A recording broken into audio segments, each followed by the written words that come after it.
মানে আওয়ামী লীগের সময় আমরা বলছি যে সঙ্গে থাকলে সঙ্গী, না থাকলে জঙ্গি। অপরাধ কি? আমি কেন বিএনপির সাথে নির্বাচন করছি, আমি কেন বিএনপির আর সে চরমনায় জামাতের ওই জোটে নাই এখন, কাজে এখন আমরা বড় পাপ করে ফেলেছি। তো এই সোশ্যাল মিডিয়াতে এই কমেন্ট করা এবং এই প্রোফাইলে গেলে তারা দেখা যায় একটা নির্দিষ্ট দলের, আমি দলের নাম বলতে চাই না। এখন ধরেন ওই যে বলছি লেবাসের কারণে আপনার প্রতি মানুষের যে সম্মানটা, আর লেবাসের কারণে যদি কমেন্টে গিয়ে দেখে যে আপনার যে ভাষা ওইটা নিষিদ্ধ পল্লীর মানুষ ওই ভাষা ব্যবহার করে না, তাহলে আপনার প্রতি মানুষের ধারণাটা কি হবে?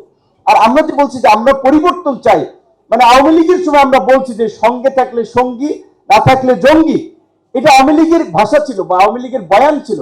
এখন আমাদের ক্ষেত্রে চাই আমার সাথে সে থাকলি সে ঘনিষ্ঠ লোক, সে নিষ্পাপ লোক, আমার সাথে না থাকলি সে অপরাধী, সে পাপী। তো বলছে যে ব্যবসা করতে গিয়েও সেটা দেখা যায় মানে ওই ধরনের নেতিবাচক সমালোচনার সম্মুখীন হয়।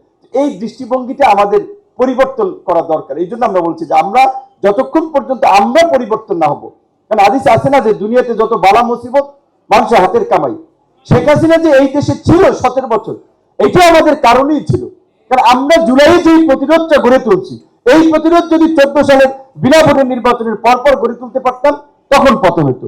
এই প্রতিরোধ যদি 18 সালের এই রাতের নির্বাচনের পরের দিন করতে পারতাম তখন পতন হতো। যাই হোক, আল্লাহ এই সমস্ত পরিস্থিতির মধ্যে দিয়ে আমাদেরকে পরীক্ষা, আমাদেরকে শক্ত করছেন, জুলাই আমাদেরকে ঐক্যবদ্ধ করছেন। সুতরাং এটা আল্লাহর রহমত ছাড়া আমি যেটা বলি যে সেই যাত্রাবাড়ির এই একটা ঘটনা আমি শুধু বলতে চাই যে যাত্রাবাড়িতে আমরা যে প্রতিরোধটা দেখেছি এবং যাত্রাবাড়ির প্রতিরোধ ছিল সারা দেশের মানুষের জন্য অনুপ্রেরণা। তো এইখানে আমার মনে হয় যে আল্লাহ একটা বিশেষ রহমত এই অঞ্চলে দিয়েছিল, যে যার ফলে মানুষ দাঁড়িয়ে থাকতে পেরেছিল, এই জন্য একটা প্রতিরোধ গড়ে তুলতে পেরেছিল। এবং যাত্রাবাড়িতে ওইখানে অনেক মাদ্রাসা আছে, মাদ্রাসার ছাত্ররা ওইখানে সামিল হয়েছে। সুতরাং এই পরিবর্তনে আন্দোলন সংগ্রামে সামনে কিন্তু একজন ছিল, এই প্রতিষ্ঠানে উনি চেয়ারম্যান, কিন্তু অন্য মানুষ যদি পরিশ্রম না করে এই প্রতিষ্ঠান কি সফল হবে? হবে না। ঠিক একইভাবে আন্দোলন সংগ্রামের সময়ের প্রয়োজনে ইতিহাসের তাগিদে আমরা কেউ কেউ সেই সময়কে ধারণ করে আমরা কথা বলেছি, আমরা বক্তব্য দিয়েছি, মানুষকে আহ্বান করেছি, কিন্তু ঝাঁপিয়ে পড়েছে মানুষ, কন্ট্রিবিউশন মানুষের।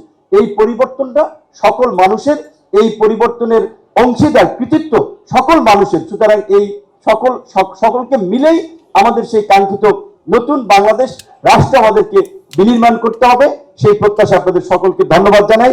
এই প্রতিষ্ঠান গোল্ডেন রিসোর্ট আপনার প্রতিষ্ঠানের সফলতা কামনা করি। এবং সালাম ভাই বলেছে, সালাম ভাই যদি থাকে সাহস করলে ইন্টারেস্ট অফ কনফ্লিক্ট না হলে বলছে যে আমারও যদি সম্পৃক্ত থাকার সুযোগ থাকে হয়তো আমরা থাকবো। ধন্যবাদ।